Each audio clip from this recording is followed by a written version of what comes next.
오늘 말씀 같이 나누겠습니다. 말씀 제목은 긴가 민가 하는 믿음입니다. 요한복음 4장 43절부터 54절까지 말씀입니다. 같이 읽겠습니다. 우리 오늘은 좀 한 절씩 교독으로 읽겠습니다. 제가 먼저 읽겠습니다. 이틀이 지남에 예수께서 거기를 떠나 갈릴리로 가시며 친히 증언하시기를 선지자가 고향에서는 높임을 받지 못한다 하시고 갈릴리에 이르심에 갈릴리인들이 그를 영접하니 이는 자기들도 명절에 갔다가 예수께서 명절 중 예루살렘에서 하신 모든 일을 보았습니다. 예수께서 다시 갈릴리 가나에 이르시니 전에 물로 포도주를 만드신 곳이라 왕의 신하가 있어 그의 아들이 가버나움에서 병들었더니 그가 예수께서 유대로부터 갈릴리로 오셨다는 것을 듣고 가서 청하되 내려오셔서 내 아들의 병을 고쳐주소서 하니 그가 거의 죽게 되었습니다. 예수께서 이르시되 너희는 표적과 기사를 보지 못하면 도무지 믿지 아니하리라. 신하가 이르되 주여 내 아이가 죽기 전에 내려오소서.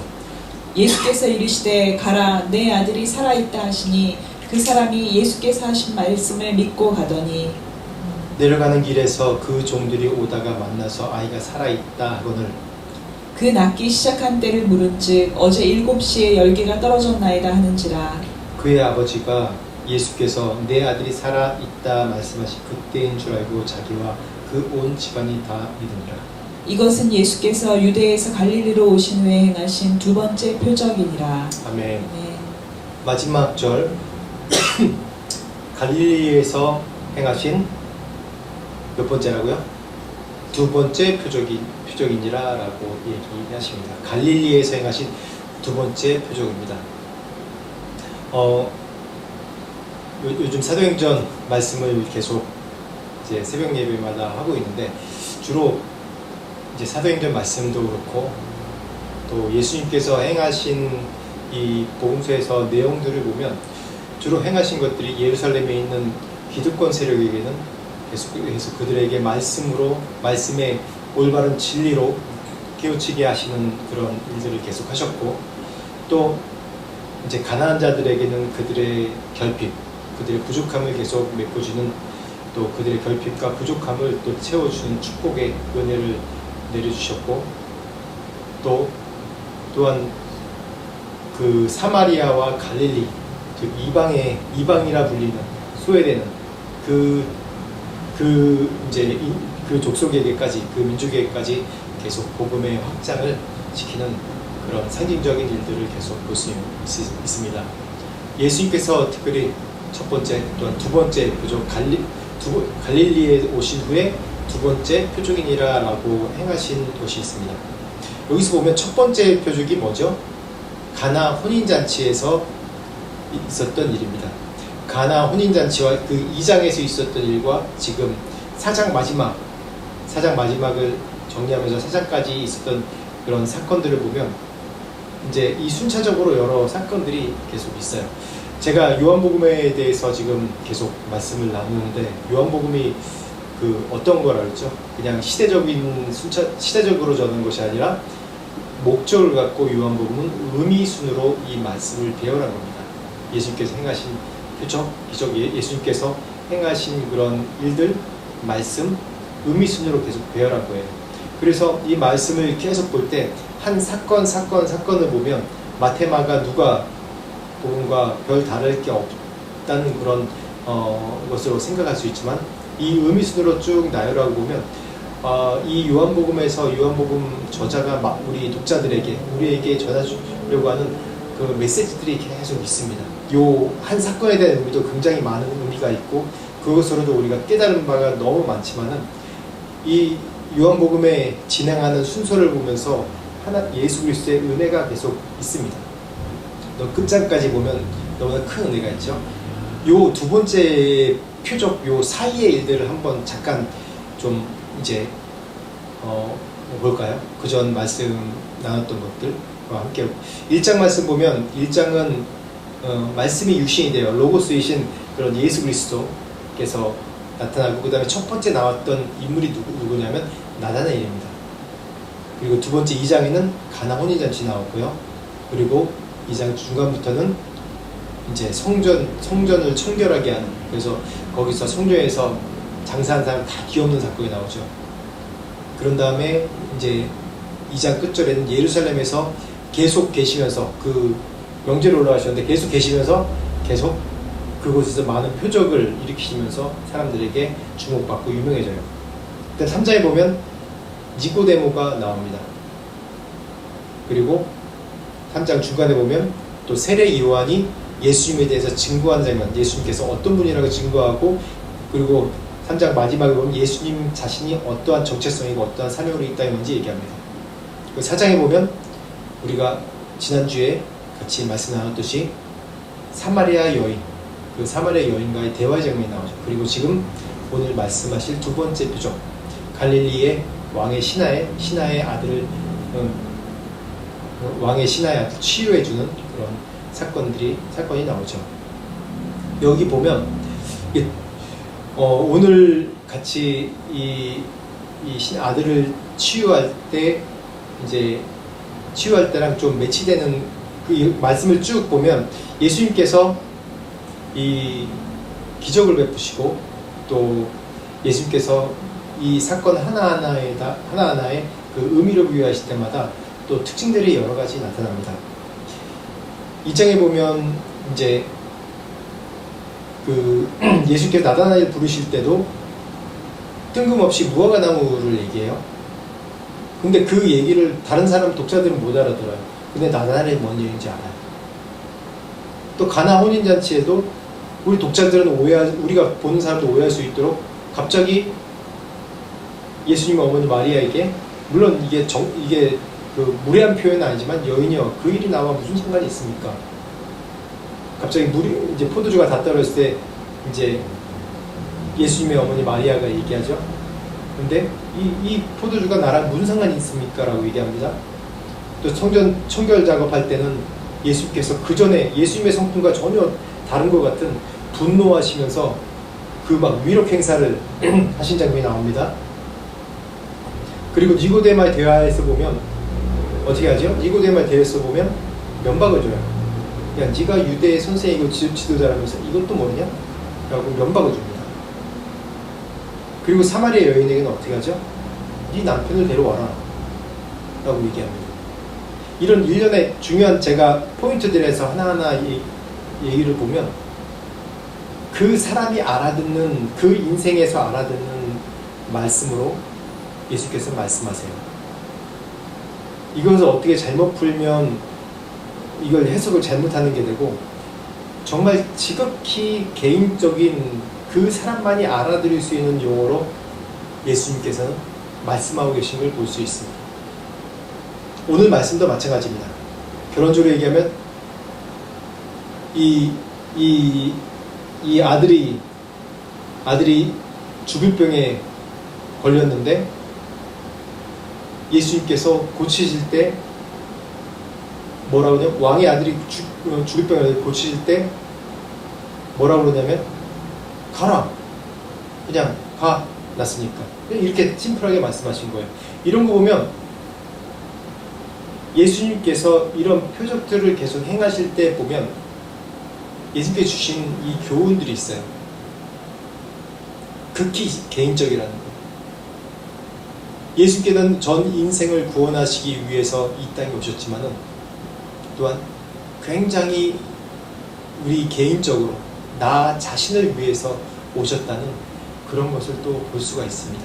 또 성경 전체적인 요한복음에서 말하고 있는 또 이런 문맥에 대한 사건들을 또 다시 이야기할 수 있는데, 오늘 시점에서 지금 5장까지 오는 이 시점에서 4장까지 오는 이 시점에서 보면 예수님은 우리 각 개인의 어떠함을 알고 계시고 문제를 알고 계시고 부족함을 알고 계시고 우리가 고민하고 있고 우리만 아는, 나만 아는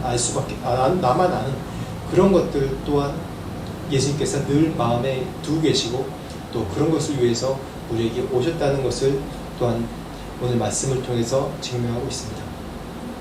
그래서 오늘 본문 말씀으로 들어가 보면 43절 44절 읽어봐 주시겠습니다. 이틀이 지남에 예수께서 거기를 떠나 갈릴리로 가시며 친히 증언하시기를 선지자가 고향에서는 높임을 받지 못한다 하시고, 아멘. 이제 사마리아에서 어디로 가시냐면 또 다시 갈릴리로 이제 이동하신 장면이 나옵니다. 여기서 뭐라고 하냐면 친히 증언하시기를 선지자가 고향에서는 높임을 받지 못한다 하시고 라고 나옵니다.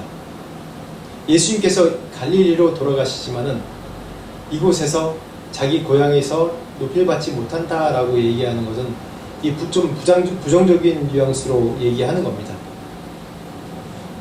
예수께서 알고 계시죠?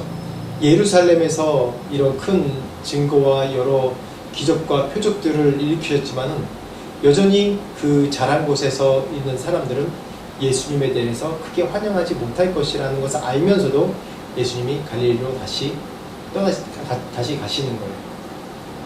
다시 첫 번째 기적을 일으켰던 그 가버나움 지역으로 다시 가시는 겁니다.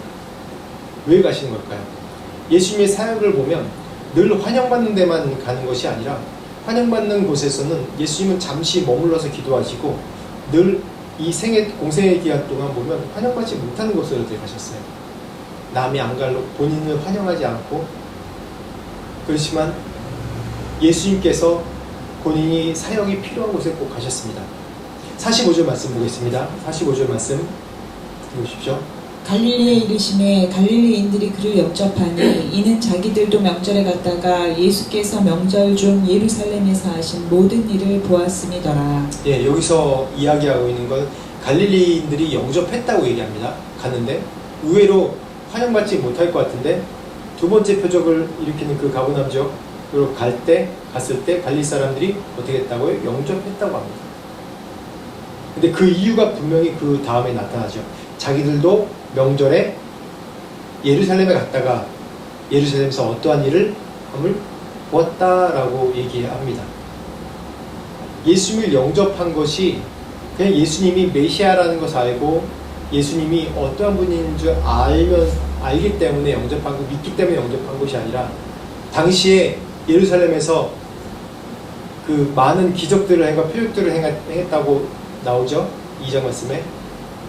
그 후에 그 예수님의 소문을 듣고 예수께서 유명하시니까 그 유명세에 그냥 영접을 하고 그래도 한 자리 주는 거예요. 우리들이 그렇습니다. 계속 이제 예수님 생애 당시에 그 유대인들이 행했던 일과 또 우리에게 똑같이 적용되는 일이죠. 우리는 봐야지 믿어요. 손으로 만져줘야지 믿고 내가 경험해야지 믿고. 예수님께서 분명히 첫 표적을 이들이 사는 지역에서 분명히 이루셨는데도 불구하고 또 예수님이 어떠한 분인지 이 예루살렘에서부터 이 소문을 다 들었음에도 불구하고 이들의 믿음은 아직까지도 긴가민가하는 믿음입니다. 그냥 유명세 때문에 믿는 거지 뭐 누군 메시아라고 그러더라 뭐라고 그러더라 그래서 그런가 아닌가 긴가민가가 이게 우리나라 말이죠.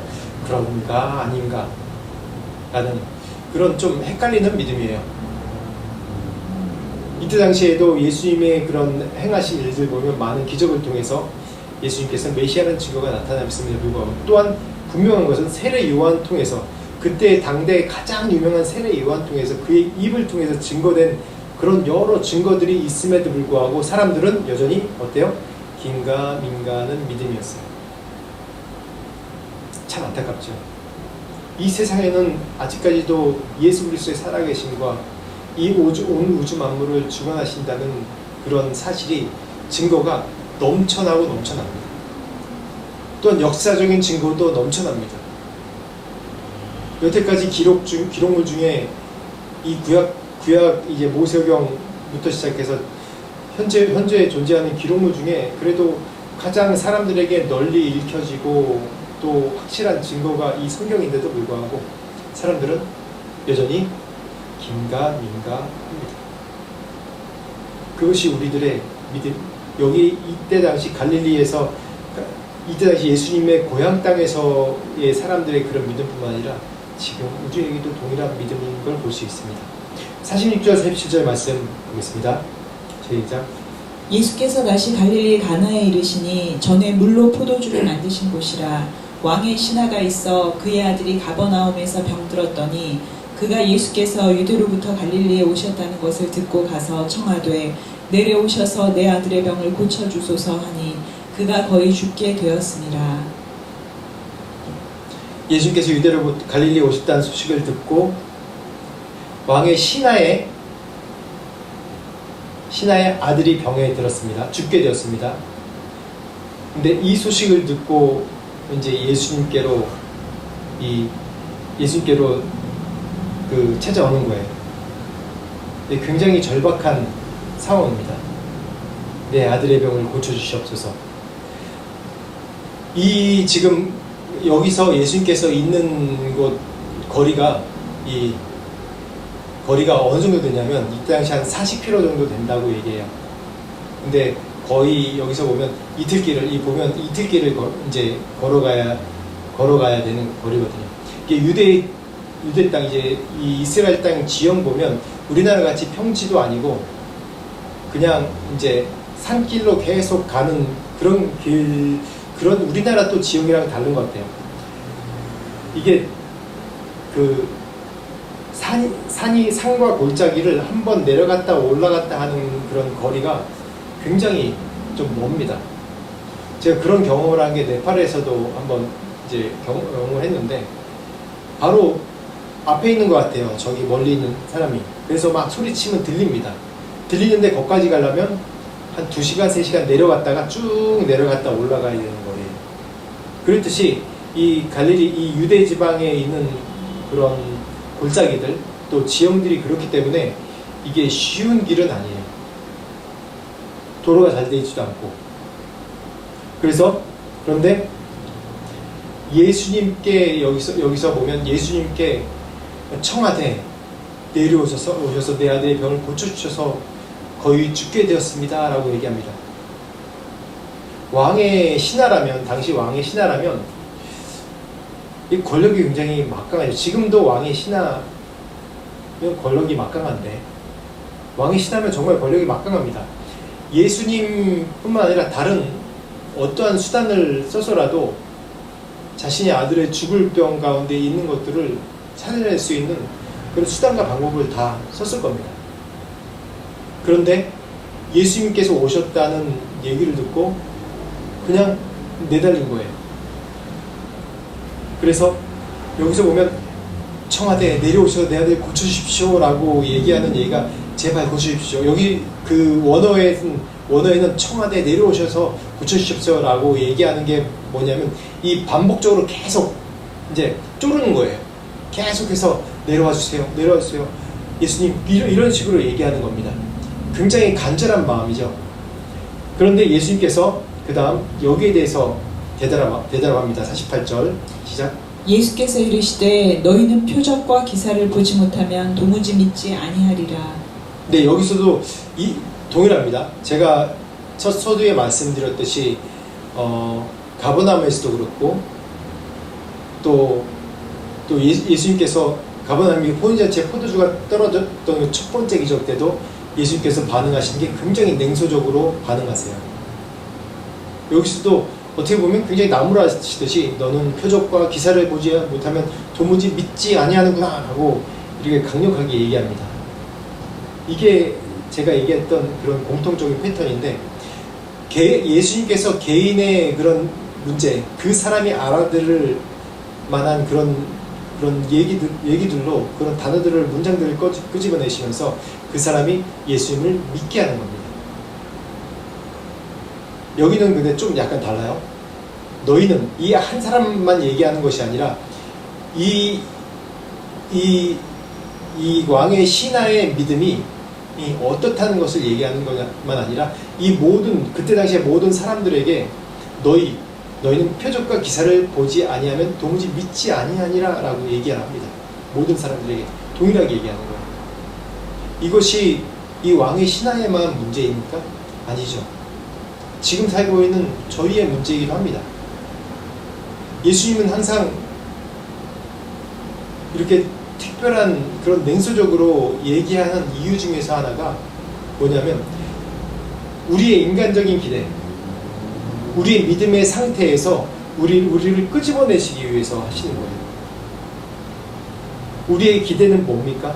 우리의 기대는 나의 방법으로 나의 기대하는 생각대로 나의 소망하는 나의 계획하는 방법으로 하나님 이루어 주십시오라고 던지는 거예요. 예수님께 늘 기도할 때 보면. 그래서 간절히 기도한 시간이 뭐 몇 시간이 중요한 것이 아니라 내 믿음이 내 계획대로 예수님을 조종하려는 내 소망하고 기대하고 계획하는 대로 조종하려는 그런 기도를 계속 한다는 거예요. 그런 식으로 예수님께 늘 바라고 소망한다는 겁니다. 그래서 예수님께서 정확하게 얘기하는 거예요. 너희는 어떤 표적과 기사가 아니면은 도저히 내 말을 믿지 못하는구나. 너희 믿음들이 다 이렇다. 저도 그렇습니다. 다 그렇죠. 다. 많은 사람들이 그렇습니다. 예수님께서 이렇게 야단치면서 또한 그 사람만이 아는 그런 것들을 끄집어내시면서 또 얘기하시고 이렇게 야단치시고 그러는 것들은 보면 그 사람의 이 한계의 믿음에서 이 한계를 넘는 믿음으로 끄집어내시기 위해서 이렇게 계속해서 예수님께서 도전하시는 그런 화법이에요. 믿음의 지경을 넓혀주는 거예요. 긴가민가하는 믿음에서 표적과 기사를 보지 않으면 도저히 믿지 못하는 믿음에서 보지 않고도 믿는 그런 믿음의 경지까지 이르게 하시려고 예수님께서 이들의 연약한 믿음을 계속해서 끄집어내시는 겁니다.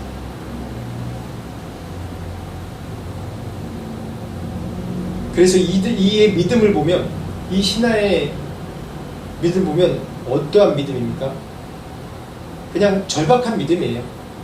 다른 게 필요 없어요. 그냥 절박한 것뿐이 없습니다. 믿음이 아니라 절박하기 때문에 그냥 믿는 거죠. 우리들이 다, 많은 사람들이 다 그렇죠. 보면 절박하지 않으면 우리가 믿지 않아요. 우리 인간의 한계인 것 같아요. 늘 우리가 하나님께 컴플레인하고 또 이렇게 얘기하는 것들이 뭐냐면, 하나님 왜 나를 이렇게 궁지 가운데 몰아넣으십니까? 나를 이렇게 궁지 가운데 몰아넣어서 왜 이걸 하게 하십니까? 이렇게 궁지 가운데 몰아넣고 나를 왜 이렇게 처참한 상태에 되기 전에 이런 식으로 구원해 주십니까? 라고 이 원망하고 컴플레인하는 장면들이 늘 우리 인생 가운데 많이 있습니다.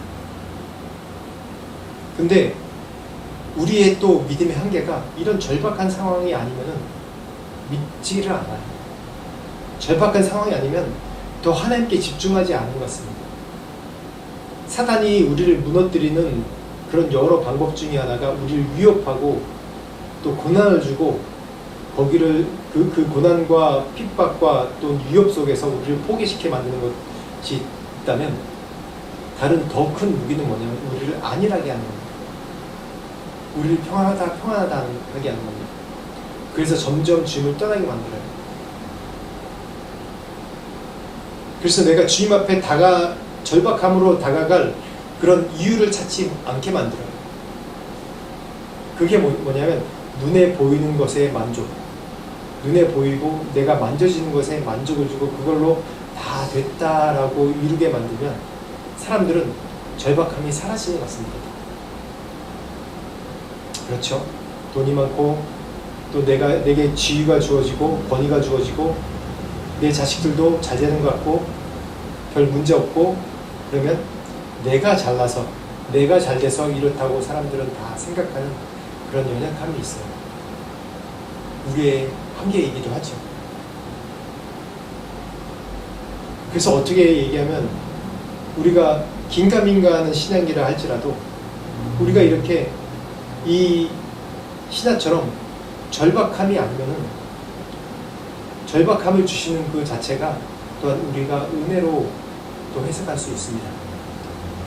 49절 50절 말씀 읽겠습니다. 시작. 예수께서 이르시되 가라 내 아들이 살아있다 하시니 그 사람이 예수께서 하신 말씀을 믿고 가더니 49절 50절 신하가 이르되 주여 내 아이가 죽기 전에 내려오소서. 예수께서 이르시되 가라 내 아들이 살아있다 하시니 그 사람이 예수께서 하신 말씀을 믿고 가더니. 이 사람이 정말 보면 믿음만 있고 믿음이 없고 절실함만 있는 사람이었어요. 여기서 예수님께서 하신 말씀이 그냥 신하가 계속 내려와 주세요, 내려와 주세요 얘기하는데 그걸 다 뿌리치고 가라. 이 아들이 살아있다. 근데 여기서 예수를 믿고 가니라라고 예수의 하신 말씀 믿고 가니라라고 얘기하는 게 정말 믿어서 믿는 걸까요? 아니에요. 여기서 믿음이 생긴 거 아닙니다. 이 상태에서 믿음이 생긴 게 아니에요. 그냥 예수님이 이 신하에게는 예수님이 병을 고치는 주체이기 때문에 더 이상 자기가 할 수 있는 것이 없다는 걸 깨닫고 왕의 신하지만 무력으로 예수님을 데려갈 수도 없다는 걸 알기 때문에 왜 절실하기 때문에 절박하기 때문에 이 예수님 아니면 이제 더 이상 어떠한 일이 일어날 수 없다는 그런 사실 예수님만 그냥 붙들고 있는 거예요. 믿음은 없는데 그 절실함만 있기 때문에 예수님께서 나왔다 가라 그러니까 예수의 하신 말씀 믿고 가니라 라고 얘기할 때 이 안에 정말 이 마음에서부터 오는 믿음이 있기 때문에 이 믿고 가는 게 아니에요. 그냥 하는 수 없이 긴가민가하는 믿음으로 그냥 가는 겁니다. 그 사실을 그 다음 절 보면 알 수 있어요. 51절부터 끝절까지 53절까지 읽겠습니다. 내려가는 길에서 그 종들이 오다가 만나서 아이가 살아있다 하거늘 그 낫기 시작한 때를 물은즉 어제 7시에 열기가 떨어졌나이다 하는지라 그의 아버지가 예수께서 내 아들이 살아있다 말씀하신 그때인 줄 알고 자기와 그 온 집안이 다 믿으니라. 네, 여기서 보세요. 예수님께서 가라. 예수님께 이 신하가 와가지고 예수님 제발 우리 가나 지방으로 내려와서 제발 고쳐주세요. 한번 만나주세요. 우리 아들에게 한번 만나주세요. 우리의 한계는 시간과 장소에 한계가 있기 때문에 그 장소에 와야지 고친 줄 알아요. 왜냐하면 사람을 고치려면 의원이 와야죠. 의사가 와야죠. 와서 만지고 상태를 보고 상담을 하든지 주사를 주든지 뭐 어떻게 팔을 비트든지 해가지고 그 병을 치유해야죠. 그렇기 때문에 우리의 이해의 한계는 이거예요. 그러니까 예수님도 동일하게 물론 예수님께서 예루살렘의 표적과 여러 기사를 나타내시고 또 가버나움에서도 큰 기적을 일으키시고 또 예루살렘에서도 병자를 고치시고 했는데 이 사람 인식 속에는 예수님은 그 장소에서 있어야지만 이것이 고침받는다는 그런 우리의 경험에 의한 치유의 그런 한계예요. 그런데 예수님께서 가라고 얘기하셨어요. 그렇게 간절히 소망을 내려와 주십시오. 그런데 그걸 뿌리치고 가라 그랬어요. 아들이 낫다. 믿으며 갔는데 긴가민가하는 믿음으로 내려갑니다. 내려갈 때 어떻게 했어요? 토닥토닥거리면서 이게 여기까지 이제 이틀길을 왔는데 이거 내려가서 이거 혹시 애가 더 심하게 됐으면 어떡하지? 그럼 다시 와야 되나? 어떻게 해야 되나? 예수님께서 말했는데 이걸 믿어야 되나 말아야 되나? 그러면서 위에 투덜투덜 갔을 거예요.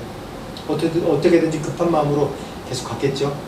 지금이야 뭐 급하면 뭐 비행기 타고도 가고 차로도 그 정도 거리면 이 반나절 몇 시간이면 갈 수 있는 거리니까 갔다가 왔다 하면서 예수님 이거 거봐요 안 났습니다. 좀 와주세요. 이렇게 모시고 갈 수 있는데 그럴 수 있는 게 아무것도 없어요. 그러니까 어떻게 해요? 그냥 어쩔 수 없어요. 자기가 할 수 있는 게 없기 때문에 그냥 긴가민가 만나 안 만나 라는 그런 길로 계속 걸어가다가 다행히 자신의 종이 이 아이가 살아난 것을 보고 반가워서 이 신하에게 주인에게 찾아가서 막 얘기하고 막 가는 장면이에요. 그러다 중간에서 만났어요. 만났을 때 아이가 낫습니다 라고 얘기할 때 여기서 뭐라고 물어보죠? 야 언제 났어? 몇 시에 났어? 라고 물어봐요. 근데 그 신하가 그러죠. 7시에 열기가 떨어졌나이다 라고 얘기합니다. 그랬을 때 이 7시가 바로 예수님께서 낫다 가라 라고 한 시간이에요. 그리고 53절에 그의 아버지가 예수께서 내 아들이 살아났다 하신 그때인 줄 알고 자기와 그 온 집안이 다 믿으니라 라고 얘기합니다. 아들이 낳은 게 아버지의 믿음일까요? 아니면 종들의 믿음일까요? 누구의 믿음이죠? 믿음으로 이 발걸음 가라앉아서 발걸음을 뗐기 때문에 치유된 건가요? 전혀 아닙니다. 발걸음을 뗐기 때문에 치유됐다면 뭔가 거기에 사인이 있어야죠. 전혀 아닙니다. 이 아버지의 믿음과 상관없이 예수님께서 하신 말씀 때문에 이 기적이 일어난 겁니다. 아버지의 어떠함과 상관없어요. 민가하는 믿음과 전혀 상관없습니다. 아버지가 예수를 믿었던 안 믿던 전혀 상관없는 전적인 예수 그리스도의 말씀으로 고쳐진 것입니다. 예수님께서 행하심은 우리의 어떠함과 아무 상관이 없어요. 우리의 기적, 우리에게 일어난 기적, 내가 믿음으로 발걸음했기 때문에, 내가 헌금을 했기 때문에, 내가 헌신을 했기 때문에, 내 목숨을 바쳤기 때문에 이런 일이 일어났다? 아닙니다. 전혀 상관없습니다. 전적인 예수님의 말씀입니다. 나의 믿음 때문에 한 거다? 아닙니다. 정확하게 얘기하면 내 믿음 때문이 아니라 내 믿음을 확장시키려고 예수님께서 하신 거예요. 내 믿음의 지경을 넓히려고 하시는 거예요. 왜냐? 우리의 믿음은 경험하지 않고는 믿지 않는 믿음이기 때문에, 우리가 만져보고 경험하지 않으면 믿지 않는 믿음이기 때문에 우리의 믿음을 확장시키시려고 전적인 예수 그리스도의 그런 주권으로 능동적으로 우리에게 역사하신 거예요. 여러 성경 말씀에 그래 내 믿음이 너를 구원했다 예수께서 말씀을 하십니다. 그 믿음이 정말 나를 구원할 수 있나요? 정확하게 보면 예수님께서 우리에게 격려하시려고 하신 말씀이 네가 앞으로 이런 믿음으로 살아야 되고 믿음으로 나에게 나와야 된다는 그런 것을 말씀하시는 것이지, 전적인 예수 그리스도의 말씀으로 우리에게 구원이 이루어지는 것이고 예수님의 말씀으로 우리에게 기적이 나타나는 것이고 하나님의 구원의 섭리 가운데 우리를 초청하신 겁니다. 정확하게 얘기하면 그걸 통해서 너의 믿음이 확장되고 너의 믿음이 넓어지라고 얘기합니다. 그것이 예수님의 그런 계획이에요. 여러 성경 인물들도 마찬가지입니다. 정말 귀한 믿음이, 보지 않고 믿는 믿음이 정말 귀한 믿음이죠. 그렇지만 그럴지라도 이렇게 물어보고 확인해서 믿는 믿음이라도 예수님은 귀하게 여기시는 거예요. 확인하고 믿는 믿음이라도 귀하게 여기세요.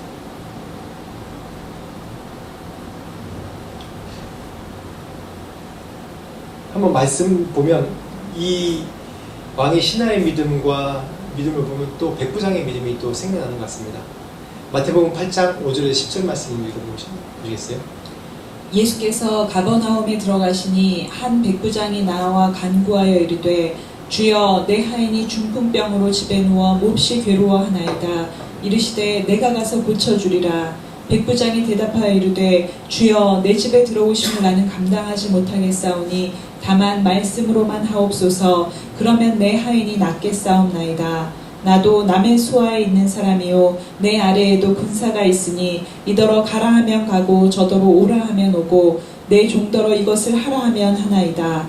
예수께서 들으시고 놀랍게 여겨 따르는 자들에게 이르시되 내가 진실로 너희에게 이르노니 이스라엘 중 아무에게서도 이만한 믿음을 보지 못하였노라. 아멘. 이 백부장의 믿음과 이 왕의 신하의 믿음이 참 비교가 되죠. 근데 이 왕의 신하처럼 확인하는 믿음이 나쁜 믿음이라는 건 아닙니다. 그냥 우리 한계가 이렇다는 거예요. 그 10절, 지금 마태복음 백부장의 믿음 가운데 10절 말씀에 그렇죠. 예수님께서 들으시고 놀랍게 여겨 다른 자들에게 이르시되 내가 진실로 너희에게 이르노니 뭐라고요? 이스라엘 중에 아무에게서도 이만한 믿음을 보지 못하노라 라고 해요. 정말 굉장히 흔치 않은 믿음이라는 거예요.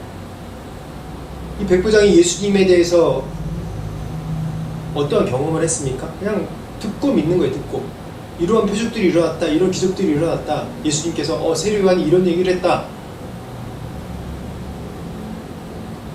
예수님이 메시아인가? 예수께서 그런 기적을 나타내신다? 근데 이 백부장은 이 군인이기 때문에 자신의 그런 경험이 그치 내가 안 가도 군사에게 지시만 하면 그냥 끝나는 거지. 예수님 또한 그러한 왕이라는 것에 대해서 본인도 왕으로 인식한 겁니다. 예수님이 메시아고 구원할 왕이라고 인식했기 때문에 그냥 말씀만 해주십시오 라고 얘기하는 거예요.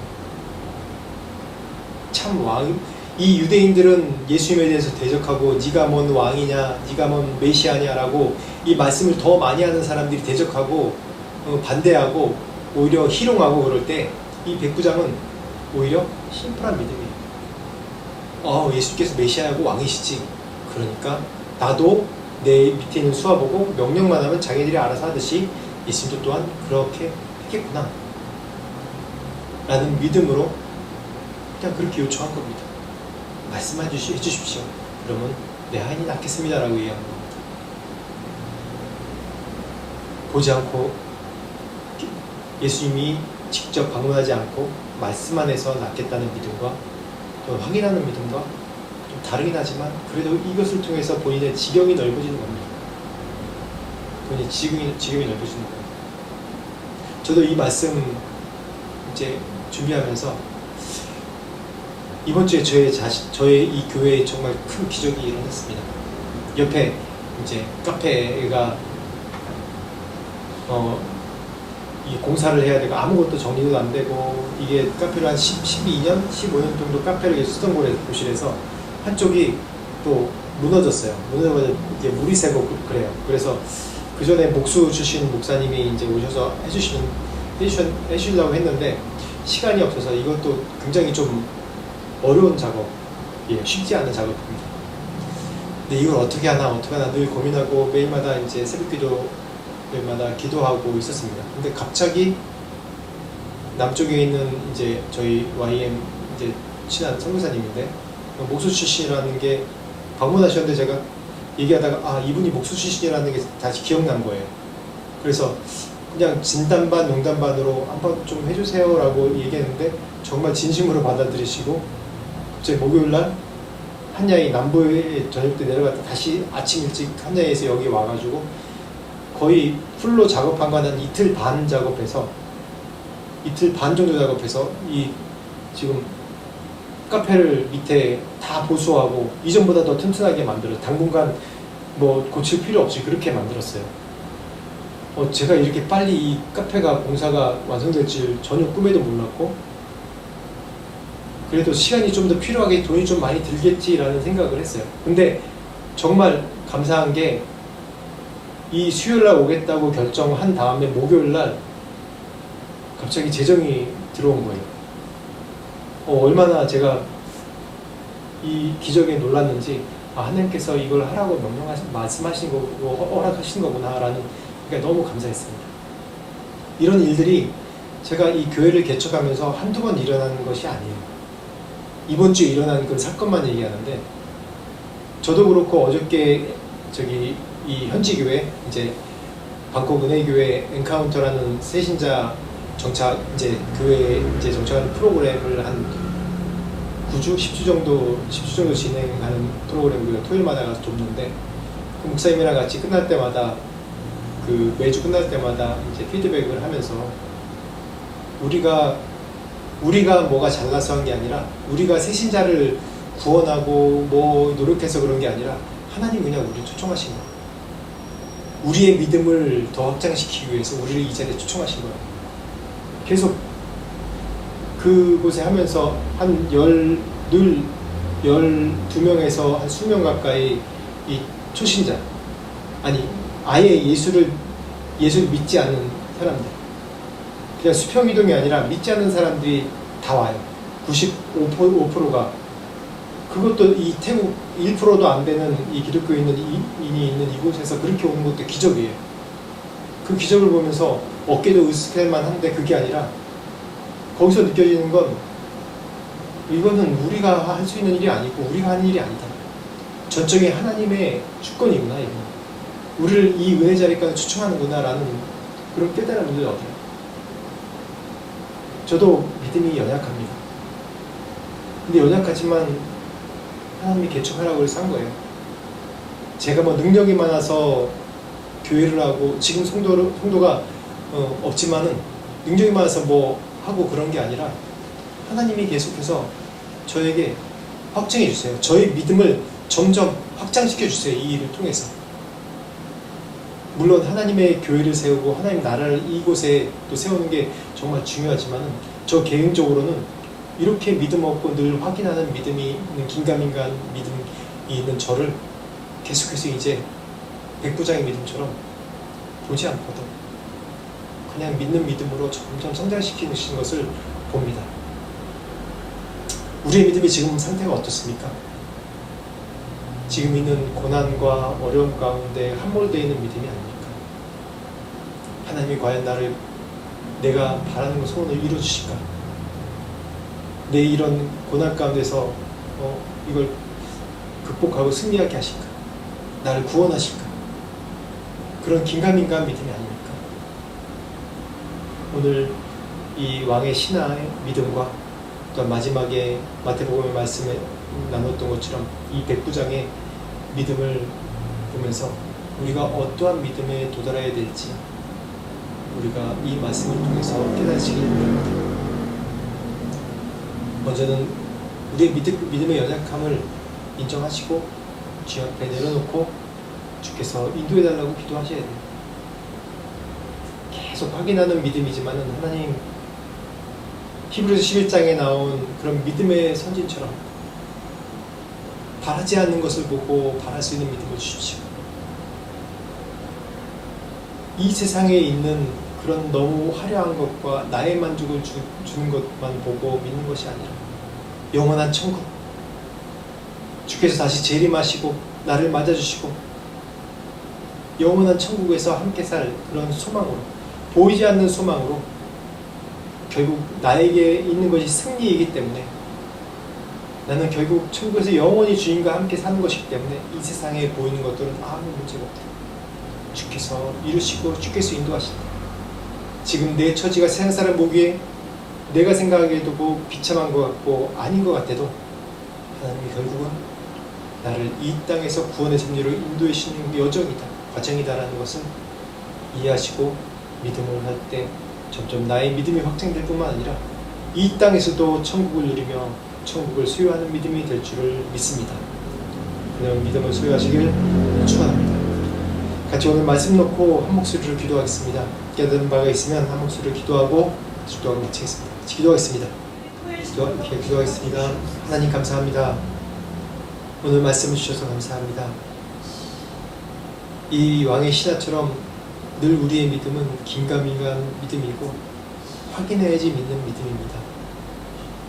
하나님, 그렇지만 백부장처럼 보지 않고도 예수의 말씀으로만 믿는 믿음이 되게 하시고 히브리서 11장의 믿음의 선진처럼 믿음은 바라는 것들의 실상에 보지 못하는 증거라고 하신 그런 말씀, 영원한 천국을 바라보며 영생의 소망을 바라보며 이 땅에 잠깐 있어 없어질 그런 것으로 인해서 좌절하고 낙심되지 않도록 하나님 영원한 천국 소망의 믿음을 계속해서 우리에게 부어주시옵소서.